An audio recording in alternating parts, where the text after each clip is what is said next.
Tool plaza میں آگ کیسے لگی؟ جانی مالی نقصان کا ذمہ دار کون ہوگا؟ تحقیقاتی کمیشن نے تعین کر لیا ہے۔ انکوائری رپورٹ حکومت سندھ کے سپرد کر دی گئی۔ حقائق عام کرنے ہیں یا نہیں، یہ فیصلہ سندھ حکومت کرے گی۔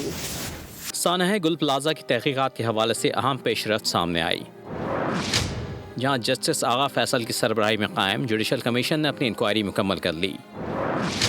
ذرائع کے مطابق جوڈیشل کمیشن آج گل پلازا انکوائری رپورٹ سندھ حکومت کے حوالے کرے گا۔ اس سلسلے میں سیکرٹری قانون سندھ کو طلب کر لیا گیا ہے، جنہیں سیل بند رپورٹ فراہم کی جائے گی۔ رپورٹ 2 والیومز اور متعدد صفحات پر مشتمل ہے، جس میں سانحے کے مختلف پہلوؤں کا تفصیلی جائزہ لیا گیا ہے۔ ذرائع کا کہنا ہے کہ رپورٹ کو عوام کے سامنے لانے یا نہ لانے کا حتمی فیصلہ سندھ حکومت کرے گی۔ واضح ہے کہ جوڈیشل کمیشن نے اپنی تحقیقات کا آغاز 10 فروری کو کیا تھا، جبکہ سندھ حکومت کی جانب سے اسے 8 ہفتوں میں انکوائری مکمل کرنے کی ہدایت کی گئی تھی۔ سبسکرائب کریں اور بیل دبائیں تاکہ کوئی خبر رہ نہ جائے۔